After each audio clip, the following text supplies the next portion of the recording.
Não sou muito antiga, mas para mim, livros ainda, espero que para a maioria, os livros sejam ainda a parte mais importante, o local onde a gente realmente... Local não, porque nós estamos no local, o objeto que nos traz realmente o conhecimento sólido, aquele que fica em nós. Porque atualmente nós estamos aprendendo mais no Facebook, 2, 3 linhas e deu. E aí a gente repete o que os outros falam, mas nós temos que continuar lendo a primeira vez, a segunda vez, na terceira a gente começa a entender. E entender por quê?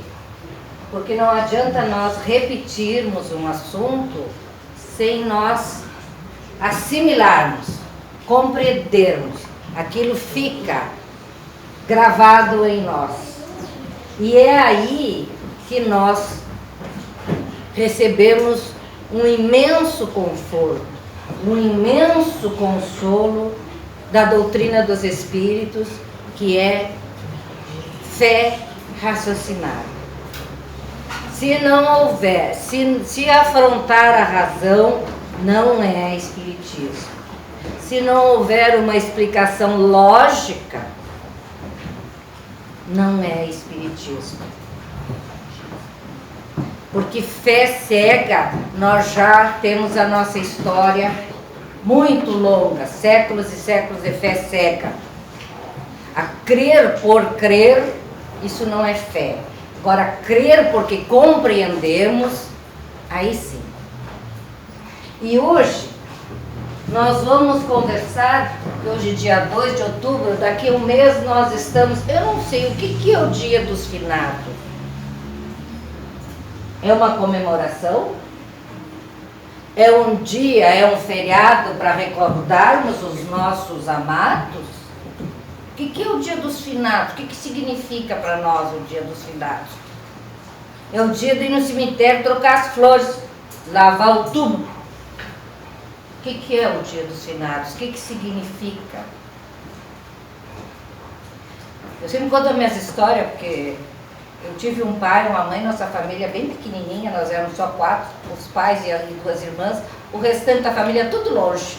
Dos 2 lados, famílias grandes, mas longe. E naquela época era tudo estrada de chão, né? Então para ir onde os familiares moravam era no mínimo 8, 10 horas de viagem. E mais a situação financeira para a gente ir visitar também. E nós não tínhamos a quem visitar no cemitério. Éramos nós 4 em Santana do Livramento e os nossos familiares já desencarnados em outras cidades bem longe.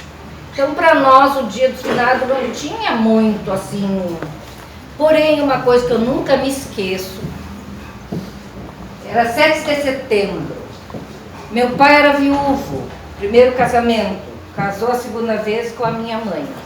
E no 7 de setembro tinha um ritual na nossa casa, porque era o dia em que tinha falecido a minha avó, mãe do meu pai, e era o dia de aniversário, o nascimento da primeira esposa do meu pai, 7 de setembro. Ele fazia uma peregrinação. Ele botava lá as velas, as orações, e ia, volta e meia ia lá rezar, assim, ele arrumava uma mesinha. Eu nunca entendi aquilo. Era criança.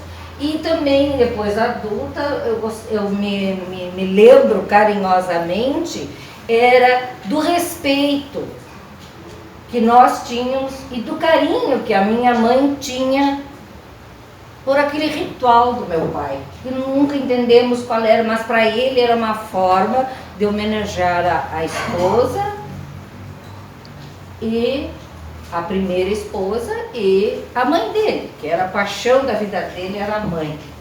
Tinha 4 irmãs e ele era o único homizito, como ele dizia, e o caçulinha. Agora vocês imaginam o que tal. E aí então eu penso assim, o que nós precisamos ter um dia específico para lembrar dos nossos amados? Nós precisamos um dia específico para orar pelos nossos queridos? Nós precisamos ou nós oramos quando nós queremos? Quando nós lembramos das coisas boas, como foi agora, nós não estamos orando? Quando nós dizemos, se meu pai estivesse aqui, se a minha mãe estivesse aqui. Que saudade do meu pai, que saudade da minha mãe. Que falta me faz tal coisa, isso e aquilo. E o pior que passam 20, 30 anos, 40 anos, e o pai e a mãe fazem falta. Eu já estou bem pertinho dos 70 e o pai e a mãe fazem falta.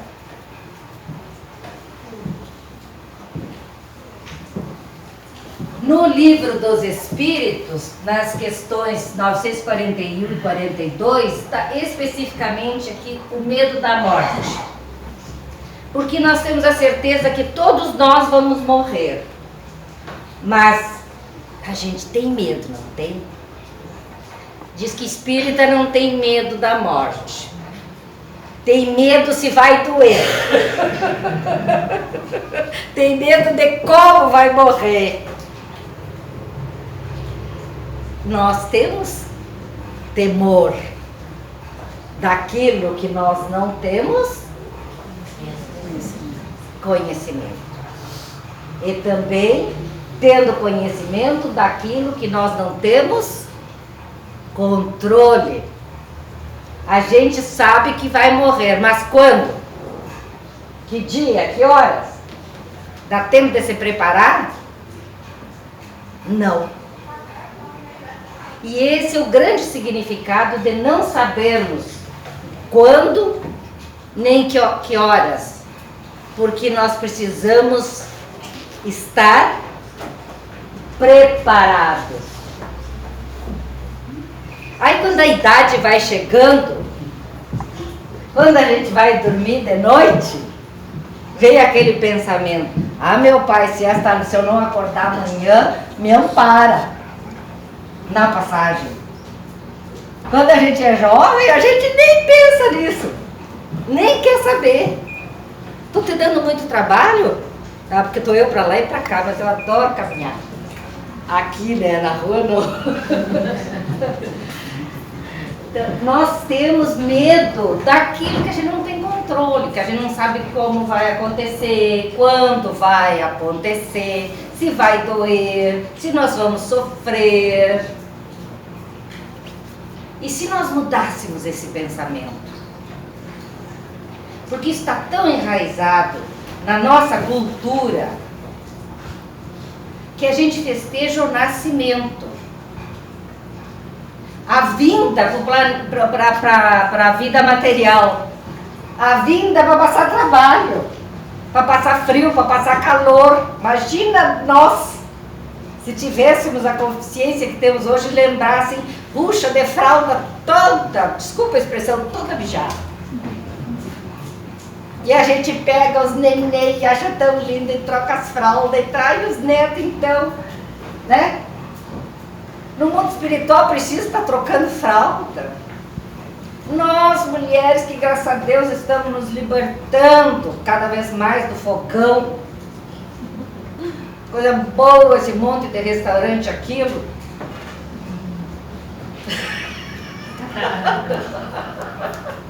Mas o problema do fogão, eu pelo menos, não é bem fazer.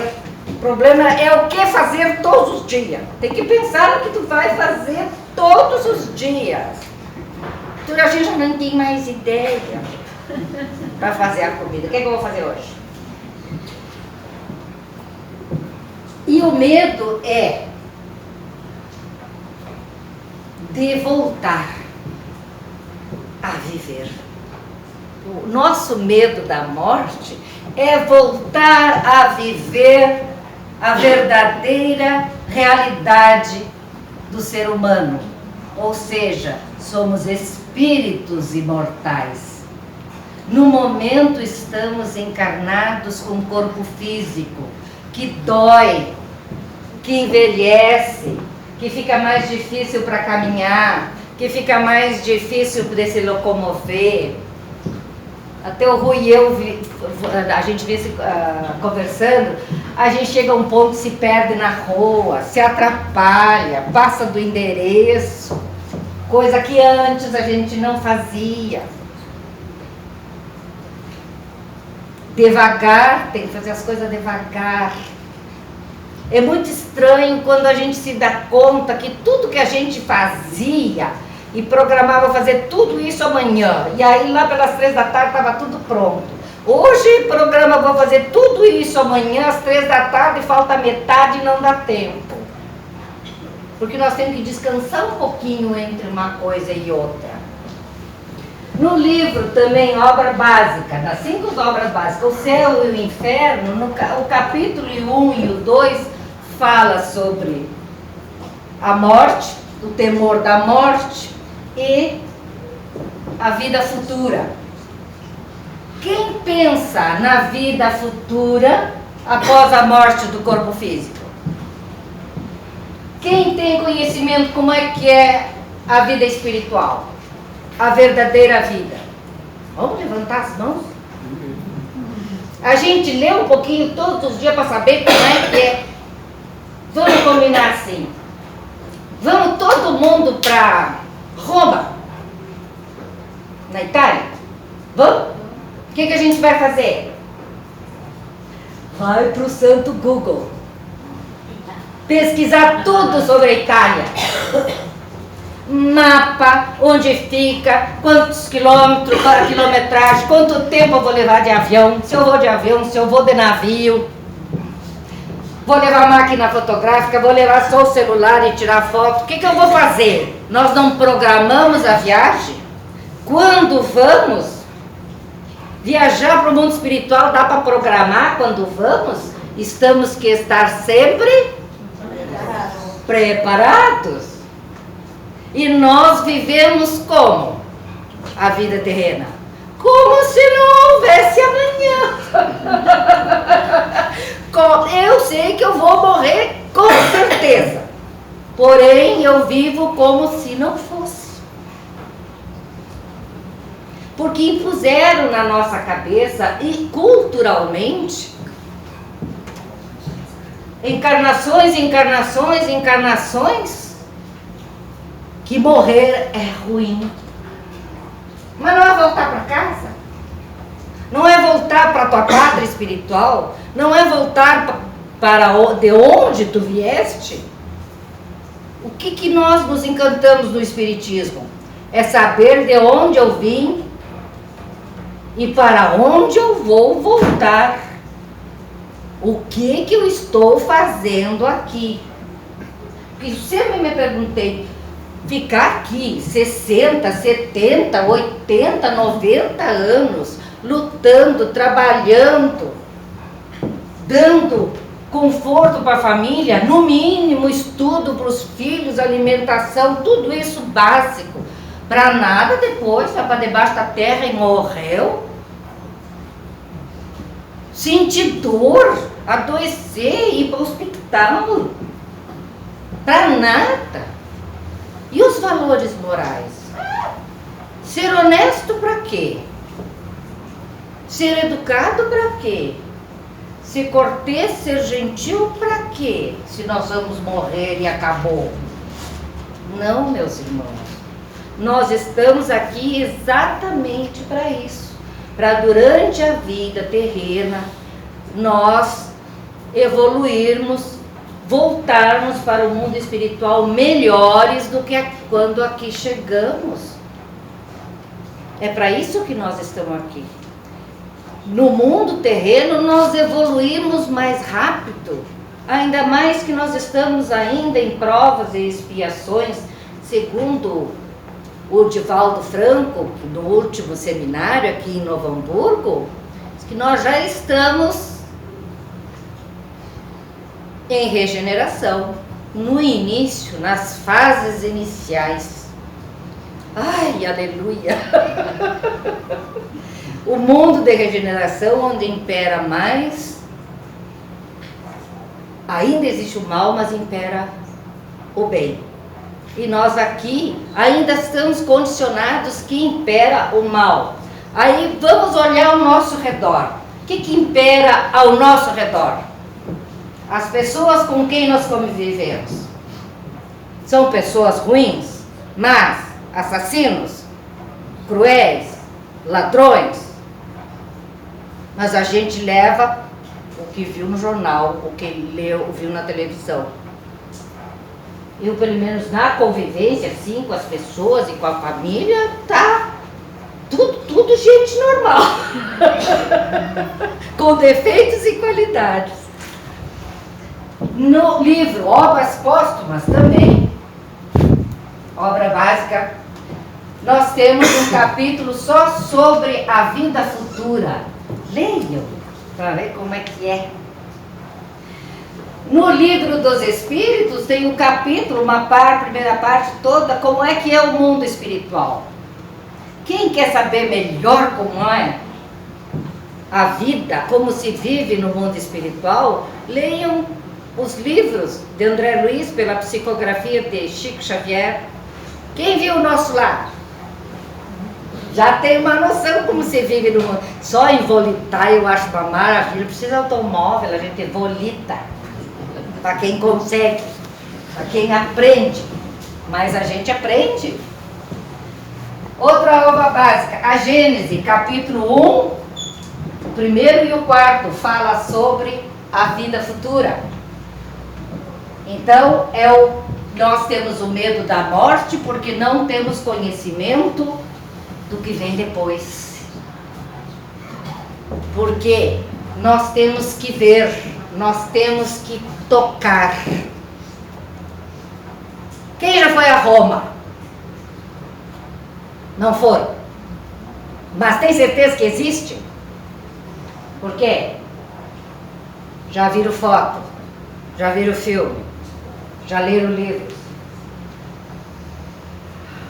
Já leram livros sobre o mundo espiritual? Alguém veio de lá contar? Sim! Quem é que é médium aí que está em mesa mediúnica? Os livros que nós temos psicografados. Chico Xavier era médium. Divaldo médium. Pelo menos esses aí a gente pode crer. Não acredita em todos, acredita em um, dois. Quem é, o médium de Deus quem é? É ele mesmo. O nosso protetor e guia, Jesus. Nos trouxe a palavra de Deus, do nosso Pai maior. Moisés trouxe a primeira revelação.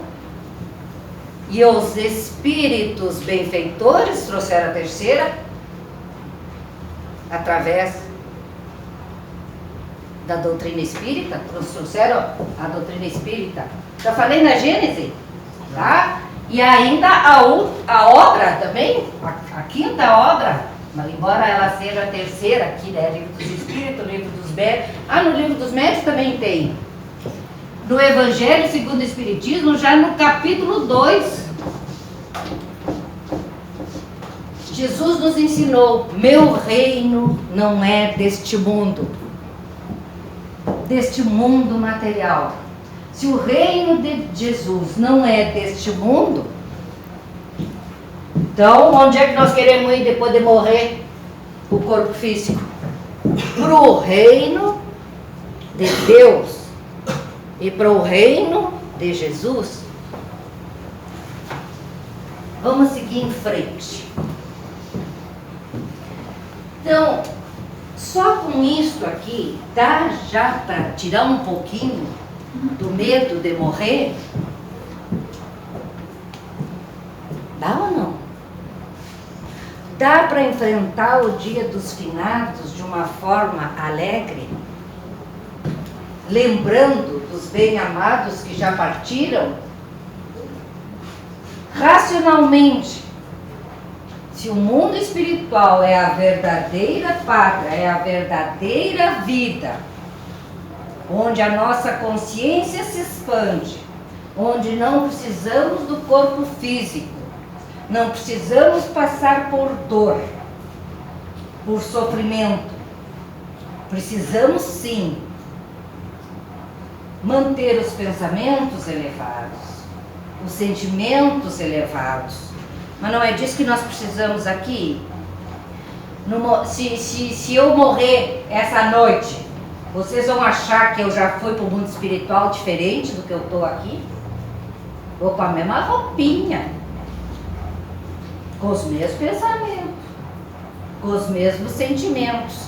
A roupinha vai ser parecida, vai ser igual, só que fluídica, não vai ser material. Não vai mudar nada. A gente não vai levar um susto. Outra coisa, estudando neste livro aqui, Os Mensageiros, de Francisco Cândido Xavier, pelo Espírito de André Luiz, no capítulo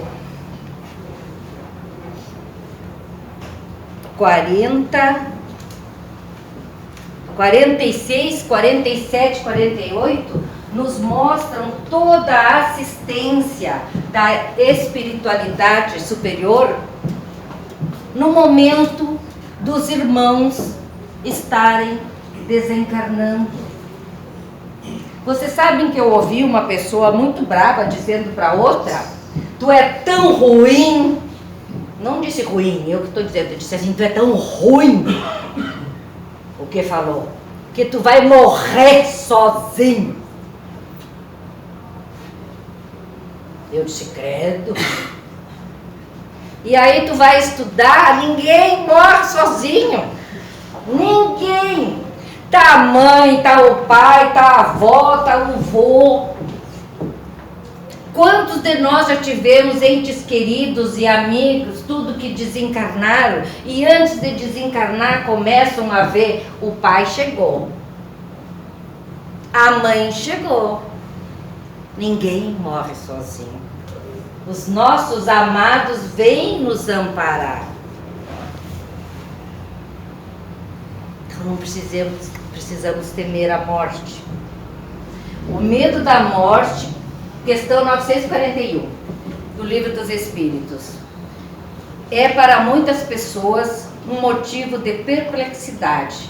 De onde vem esse medo, se tem o futuro diante de si? É um erro terem esse medo, respondem os espíritos superiores. Mas o que quereis? Procura-se convencê-las desde criança que existe inferno e paraíso.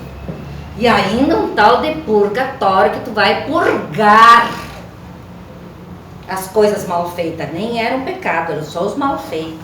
Eu ainda pensava assim: puxa, ainda tem que passar pelo inferno, depois pelo purgatório, para chegar lá e ficar eternamente sem fazer nada. Eu achava muito estranho, criança. Todos nós devemos ter pensado muito nessas coisas, porque a gente aprendeu já a raciocinar. Procura-se convencê-las desde crianças que existe um inferno e um paraíso, e que é mais certo ir para o inferno.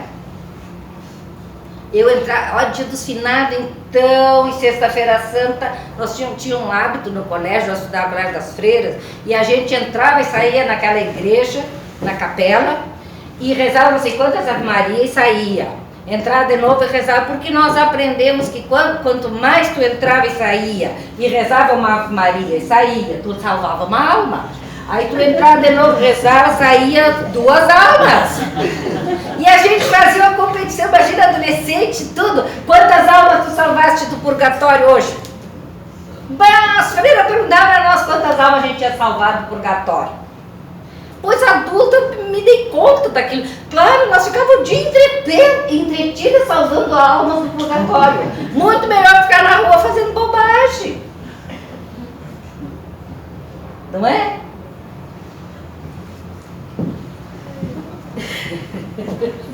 Porque dizem que ao agirem de acordo com a natureza, comete um pecado mortal para a alma.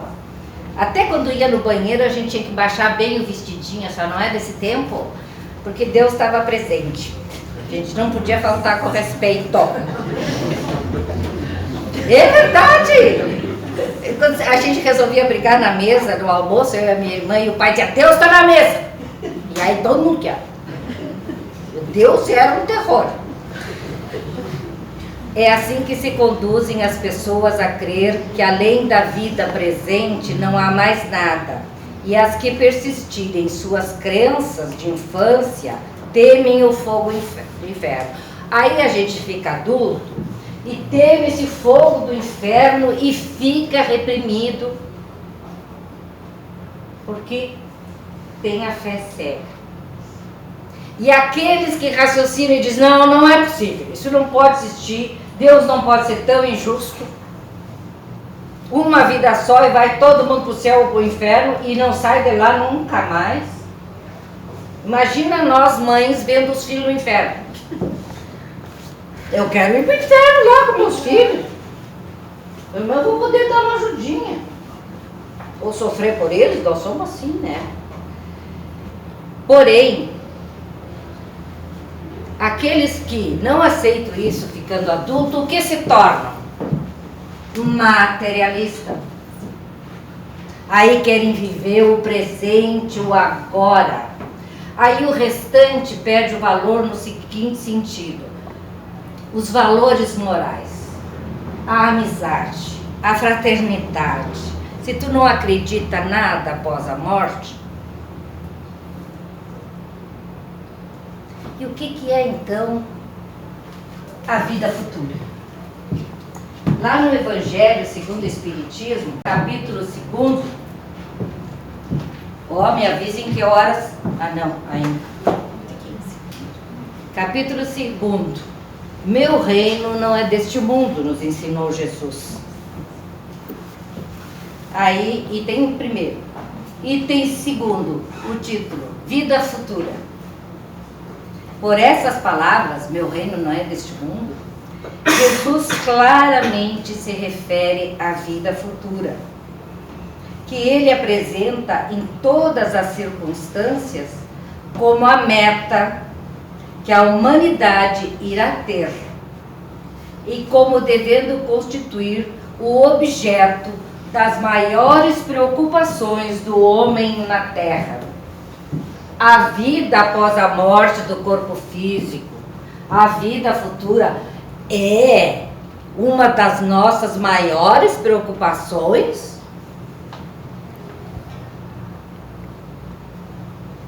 Quando a gente chega lá numa certa idade, a gente começa a pensar, mas antes... E não tem idade para morrer. Não tem idade para voltar para casa. Então nós precisamos fazer que nem Santo Agostinho, que nos ensina no Livro dos Espíritos, não me lembro mais a questão. Se alguém souber aí, me avisa. Quem pesquisa no Santo Google já acha. Nós precisamos fazer um exame de consciência todos os dias, todas as noites, aliás. O que eu fiz durante o dia? Ofendi alguém? Ofendi a mim mesmo? Porque a gente, comendo muito, nós estamos prejudicando a quem? Bebendo muito. Estando sempre irritado, bravo. Essas coisas, estamos prejudicando a nós mesmos, ainda emanando energia, estragando todo o ambiente de quem nos rodeia. Uma das coisas mais difíceis, acredito eu não tenho condições de enfrentar isso aí, não consigo, é conviver com uma pessoa mal-humorada, que sempre está tudo ruim. Meu pai abria a janela, que dia bem quente, olha o solão. No outro dia, puxa, mas viu o temporal essa noite, agora aí, olha, chove o dia inteiro, a gente tem que trabalhar. E nós ríamos, porque não tinha. Ele só gostava de primavera. Mas Todos nós temos o nosso lado bom, excelente, e o nosso lado negativo. Todos nós. E aprendemos a conviver uns com os outros. Este deve ser, como nos ensina Jesus, capítulo 2 do Evangelho segundo o Espiritismo, ou seja, não uma das maiores preocupações, mas a nossa maior preocupação da nossa vida terrena, a nossa vida futura. Então, vale a pena ser honesto se a maioria não é? Vale. Porque eu estou crescendo, evoluindo espiritualmente e moralmente. Vale a pena ter caráter, honrar a palavra dada. Vale a pena corrigir-se. Vale a pena desculpar-se pelos erros cometidos, pedir perdão pelas ofensas cometidas. Ah, mas ele nunca pede. Para um pouquinho. Se tu achas que tu ofendeste e ele nunca pede desculpa, o problema é dele. Cada um é responsável pela sua própria evolução. Nós estamos aqui no mundo terreno para evoluirmos, para crescermos como espíritos imortais que somos. Tanto material, porque viver bem materialmente não é proibido, é bom. O ruim é querer tudo para si. Estamos aqui para crescermos intelectualmente. Ah, mas eu não estudei, não estudou no colégio, mas não estudou na vida. Tem pessoas que nunca entraram numa sala de aula e te dão uma lição de vida e de sabedoria e evoluirmos moralmente. Então são três: material, intelectual e moral. Esse é o nosso objetivo, porque é a iluminação nossa, é o autoconhecimento de quem somos, para onde vou e o que eu estou fazendo aqui. O que eu estou fazendo aqui? Evoluindo para melhor. Estou aqui crescendo. Porque o que nós somos, todos nós? Filhos de um único Pai, filhos de Deus. E Deus é pai e mãe, viu? Não vem com esse negócio que é só o masculino. Deus é pai e mãe.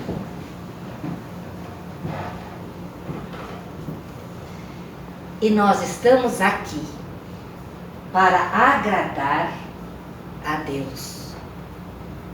Então, muitas vezes, nós não nos manifestamos. Muitas vezes a gente vê as coisas, por exemplo, uma calúnia, e a gente não ajuda o caluniado. Muitas vezes a gente sempre tenta se isentar. Nós estamos muito numa época dessas, né? De não dar opinião, de se isentar, de não... Eu sei que a nossa irmã não fez nada de errado, mas eu não vou dizer que eu vi que ela não fez nada de errado, porque eu não vou me meter. Uma coisa que mudou muito, os ditados populares. Claro que vocês, cada um faz o que a sua consciência, é a sua consciência. Mas a vida evoluiu, os costumes sociais evoluíram. Antes, um homem podia surrar e surrar uma mulher e até matá-la, e todo mundo ficava quieto, porque entre marido e mulher ninguém mete a colher. Isso mudou. Hoje existe até o crime de feminicídio. Então, defender um irmão, defender uma irmã. E também, se o homem estiver apanhando, também é para ajudar, porque vocês acham que os homens não apanham? Apanham. Eu vi uma pessoa dizer, eu fico quieto, deixa ela bater, porque se eu der um tapão nela, adeus. Então, isso é a vida, é a nossa realidade. Nós ainda estamos bem imperfeitos, mas somos perfectíveis. Nós podemos evoluir e melhorar de minuto a minuto, de instante a instante. Então, o grande objetivo nosso é nos responsabilizarmos pelo nosso crescimento moral, pelo nosso crescimento intelectual. Esse é o nosso grande objetivo, não o do vizinho. Esse negócio de ver alguém sentado aqui pensando, puxa, mas a minha sogra tinha que estar aqui para ouvir isso aí.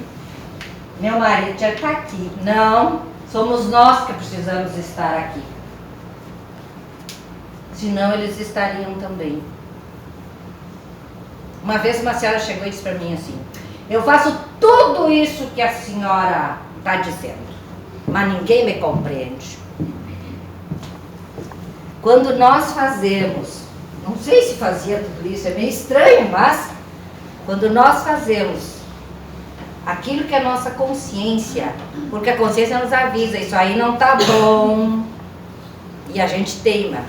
Mas quando nós seguimos a nossa consciência, nós mantemos a nossa palavra, mantemos a nossa atitude, mantemos os nossos atos. E nós ficamos diferentes da maioria. E é muito difícil ser diferente da maioria. Mas a nossa responsabilidade como espíritos encarnados é cuidar da nossa evolução e, através do exemplo, contagiar os que nos rodeiam. Então é bom a gente pensar, é tão bom assim, como eu vi uma irmã me dizer, faz 10 anos que eu estou aqui, convivo, nunca discordei de ninguém, nem tive assim, eu digo, não teve a chance de brigar com ninguém, nem de fazer as pazes, porque é tão bom fazer as pazes. Quando a gente se desentende com alguém e depois dá aquela dor em casa, e a gente tá louca para ver a pessoa, para ver como ela vai reagir. Eu e uma amiga nos desentendemos, e quando a gente se encontrou no supermercado, assim, sem mais, sem menos, a gente se abraçou e se beijou. Não foi preciso pedir desculpa, não foi preciso pedir nada. Daquelas alturas a gente não sabia nem quem tinha errado. E é assim que a gente evolui. Agora, se tu está 10 anos no lugar, tu nunca te desentendeste com ninguém, tu nunca discordaste de ninguém, tu sempre foi o cordeirinho. Estamos nos negando a evoluir. Quantas coisas nós temos para contribuir e ficamos quietos. Assim como nós precisamos aprender a calar,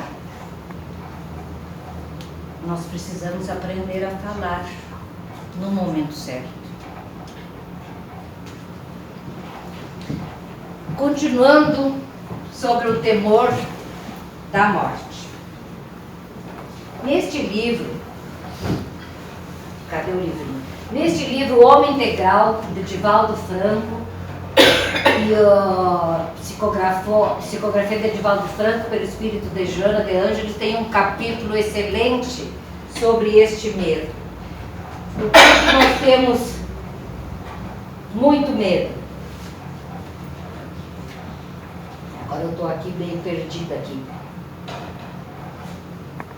Porque eu vi o Rui entrar e me distrair. Não, mas não foi isso. É que ele falou uma coisa lá fora e eu disse, vou falar isso. Você lembra que foi? Não lembra? Estamos feios de memória. Ele falou uma coisa lá antes de nós fazermos a abertura. Eu disse, vou falar isso aí. E agora eu esqueci, não consigo lembrar. cadinho é... O que é o cadinho purificador? Alguém sabe? O cadinho purificador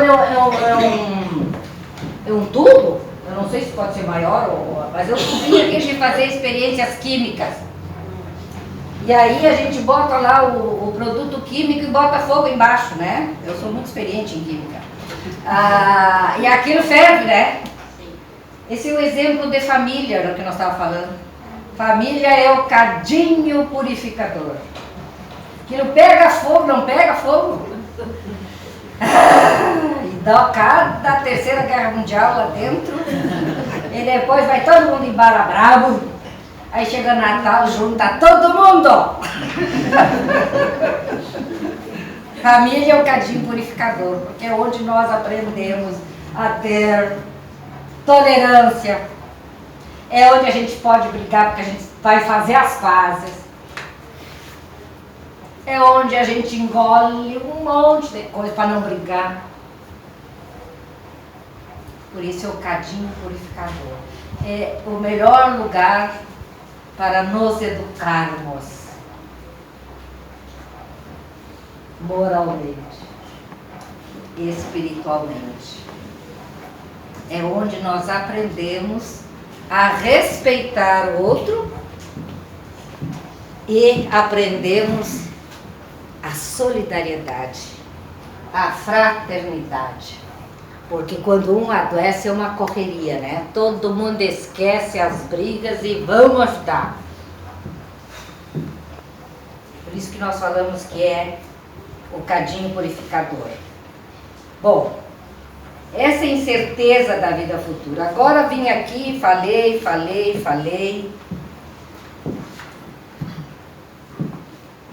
Como é que eu vou ter certeza da vida futura? Que existe o mundo espiritual. A irmã disse que não sabia se espíritos... Como é que nós estamos numa casa espírita? Já leram o livro dos espíritos? Quem é o autor ou autores do livro dos espíritos? Os espíritos?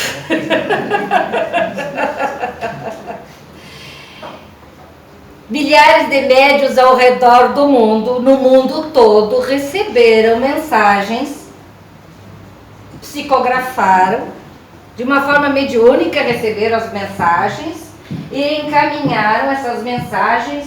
Kardec recebeu 50 cadernos e codificou, organizou metodicamente essas mensagens. E daí o primeiro livro foi o Livro dos Espíritos. O segundo, o Livro dos Médiuns, que eu não coloquei aqui. O Evangelho segundo o Espiritismo, o Céu, o Inferno e a Gênesis, eu não sei qual foi. A Obras Póstumas é após o desencarne de Kardec. E aí é que nós aprendemos como é a vida no mundo espiritual. Tem testemunhas? Tem. Através da mediunidade psicofônica, através da mediunidade psicografia, através de fotografias, através de aparelhos psicotrônicos. Existe uma ciência psicotronia. Hoje existe, se não me engano, é o cientista Heine, não sei se é americano, ele comprovou a existência material do perispírito. O perispírito é o nosso corpo fluídico. Então, quando o corpo físico morre, nós espíritos temos o nosso corpo perispiritual e é com ele que nós voltamos para casa. E é de acordo com os nossos pensamentos, de acordo com os nossos sentimentos, de acordo com pensamentos, sentimentos e palavras, que ele vai ser mais iluminado, mais luminoso, mais leve ou mais denso, escuro e pesado. Quando nós sentimos um grande peso assim, é porque nós estamos com os pensamentos e sentimentos, e quando nós levantamos de manhã olhando, como eu estou bonita hoje. É assim. Então, meus irmãos, percamos o medo de morrer, porque a única coisa que morre é o nosso corpo físico. E nós vamos voltar a reencarnar quantas vezes forem necessárias. E a nossa verdadeira vida é no mundo espiritual. Assim que nós começarmos a estudar mais, a vermos as provas, nós não duvidaremos mais da vida futura, nem de onde nós viemos, nem para onde nós voltaremos. Que assim seja. Um bom retorno aos seus lares.